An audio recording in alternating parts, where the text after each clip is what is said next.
Bonjour à tous et bienvenue sur notre compte-rendu matinal. En ce lundi, ce fut un mouvement de panique, panique européenne, puisque les marchés américains étaient fermés.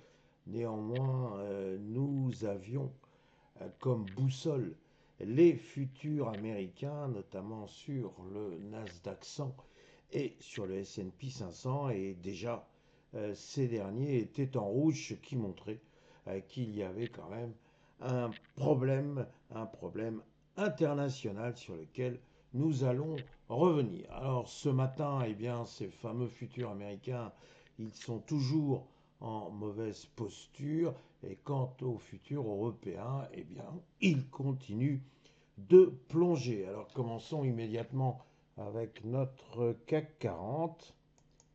CAC 40 que l'on retrouve ici. J'ai titré Panique.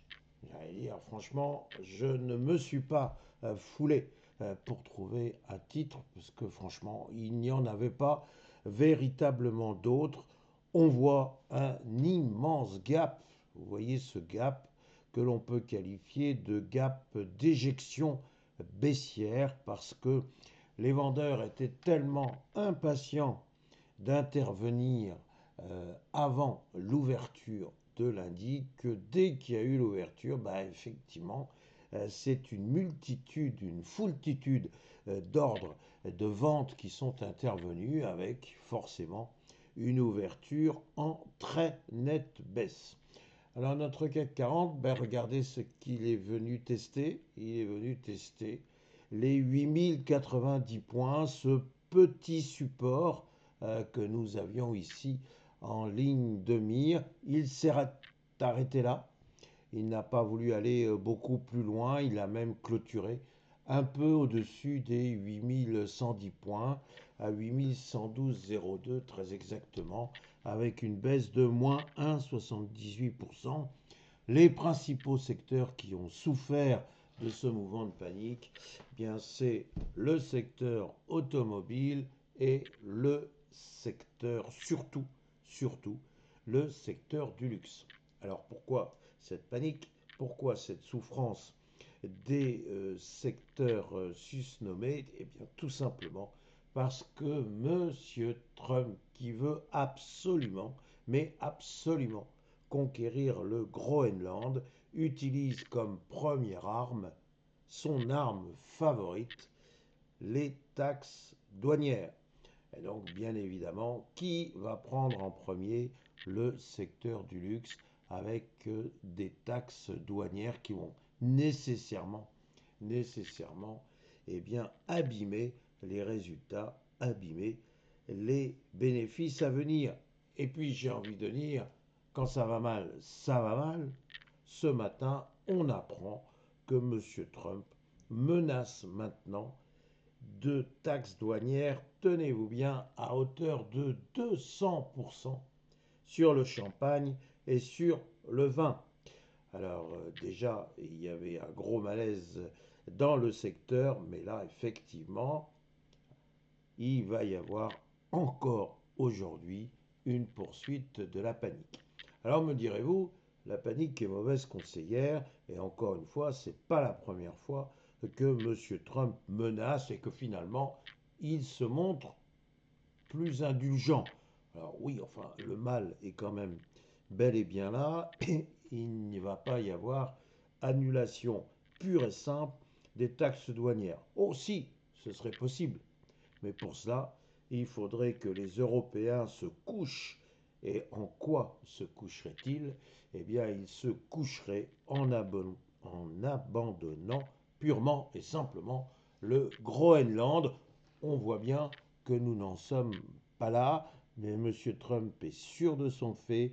Il est persuadé que les Européens n'auront jamais le courage de s'opposer à lui. D'ailleurs, il sait, et sur ce point il a peut-être un peu raison, il sait qu'il y a des dissensions européennes. Il suffit de voir l'attitude de l'Allemagne qui prône du pragmatisme, qui ne veut pas de grands principes. Bien écoutez, on peut les critiquer bien sûr, peut aussi les comprendre et se mettre à leur place si nous avions un secteur automobile et industriel aussi puissant que les leurs. Donc, il y a effectivement des risques euh, très importants en termes d'économie, en termes de paix et donc en termes de tension. Tout ceci affecte la sérénité des marchés financiers. Et là, je radote, mais je radote volontairement. S'il n'y a pas de sérénité, il n'y a pas de hausse sereine. Et donc nous en sommes là. Attention, le couteau tombe et ce couteau, il n'a pas fini de tomber. Regardez, regardez le prochain palier. Il est dans la zone des 7950 points. Ce n'est pas une hypothèse absurde que de croire que le CAC 40 serait capable de rejoindre les 7950 points. Il ne s'agit pas d'être pessimiste, il s'agit d'être un investisseur avisé. Alors maintenant, regardons ce qui se passe ou ce qui va se passer du côté du S&P 500. Notre S&P 500, je le rappelle, il n'a pas fonctionné, si je puis dire, hier, puisque les marchés étaient fermés à la gloire de Martin Luther King, lui qui prenait la paix. C'est presque risible quand on voit le côté extrêmement va-t-en-guerre de M. Trump. Vendredi, notre S&P 500 avait grignoté, j'en ai parlé hier, son support des 6945 points. En soi, ce type de grignotage n'est pas catastrophique, dans la mesure où c'est parfois un bon moyen de tester un support. On s'aperçoit que le support est capable de résister à des coups de canif, à des grignotages, et donc c'est plutôt encourageant. Le support gagne en solidité. Nous ne sommes pas du tout, mais alors pas du tout, dans ce schéma. Nous sommes en présence d'un support qui, a priori, va céder si l'on se fie au futur. Monsieur Trump fait peur, et fait peur pas uniquement aux Européens, il fait peur aux ses propres investisseurs citoyens. On a vu que s'il a voulu attaquer la Fed en voulant poursuivre Monsieur Powell, il y a eu immédiatement une réaction des marchés, pas touche à la Fed. D'ailleurs, il a un peu reculé, disant que Monsieur Powell pourrait finir son mandat tranquillement. Enfin bon, il n'est pas content, mais les citoyens américains non plus.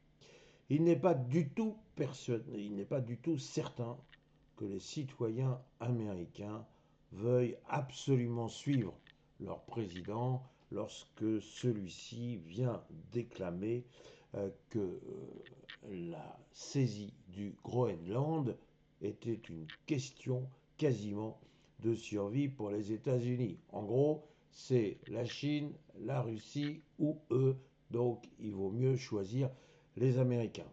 C'est un peu court, Monsieur Trump, c'est un peu court et manifestement, là aussi, les opérateurs sont très très dubitatifs. Alors comment on a pu juger déjà qu'il y a une méfiance des investisseurs? Eh bien c'est tout simplement en regardant le secteur obligataire. Il se tend, et lorsqu'il se tend, ça veut dire qu'on préfère aller vers l'obligataire qu'aller prendre des risques avec le marché action. Voilà bien un bon moyen pour les marchés actions de baisser. Puis, parce que je ne vais pas vous imposer un trop long discours, n'oubliez pas tout ce qui reste en suspens avec M. Trump, l'Iran, bien sûr, la Fed, on en a parlé, et quelque chose de très important, c'est la décision à venir de la Cour suprême sur la légalité et la légitimité des taxes douanières. Imaginez que la Cour suprême viennent remettre en cause la validité des taxes douanières de M. Trump. 1. Il faudrait rembourser des sommes colossales. Ce serait catastrophique pour l'économie américaine. 2. Les menaces de M. Trump sur les taxes douanières deviendraient quasiment risibles. Tout le monde pourrait effectivement venir dire à M.